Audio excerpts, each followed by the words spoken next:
Russell Westbrook became the only player in NBA history to record multiple 20-rebound and 20-assist games. He's also en route to his fourth season averaging a triple-double, a quadruple triple-double, I guess, if you will. I'm Robin Lundberg here with Ben Pickman and Wilton Jackson. And, Ben, I always struggle with this a little bit because we know that Westbrook has some limitations that have manifested themselves in the playoffs. Yet, still, what he's doing out there is kind of the stuff of legend, right? I mean, Oscar Robertson, him averaging a triple-double was almost a mythological thing, and Westbrook is making stuff like that look routine. So do we take what he's doing for granted a little bit?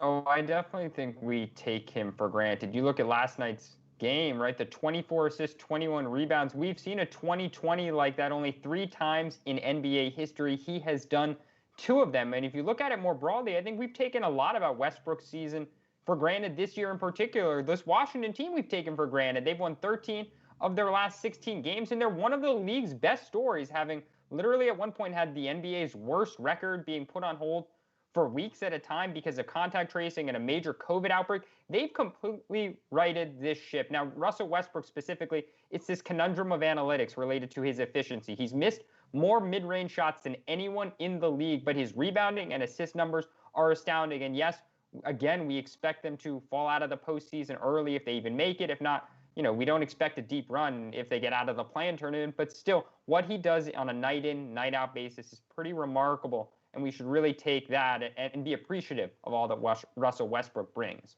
Yeah, we go too far in the other direction, I think is what it is, right? Like where, okay, he doesn't have multiple championships. He maybe isn't the best player in the league, but that doesn't dismiss what he's done. But then you have like Scott Brooks come out and say he's the second best point guard of all time because he can fill up the stat sheet. And Wilton, that is where I would push back a little bit because some of that other stuff would matter more than the raw numbers. Well, Robin, yes, he fills up the stat sheet, but I don't think he's going to go down as a top 2 point guard in this league. He may go down as maybe a top 5 or top 10 by the end of his career. But here's this.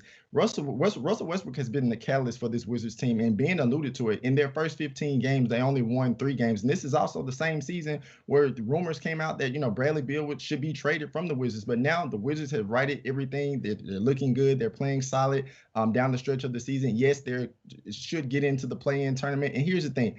Do we think that they're going to make a strong playoff push? No, we don't. But if they get out the play-in tournament, 9 times out of 10, they're probably going to be playing the Sixers. So I will say this. Do I think they're going to beat the Sixers? Absolutely not. But I definitely don't think they'll be a pushover. Well, look, one thing the numbers do is live forever. I don't think anybody's going to forget what Westbrook was able to do statistically.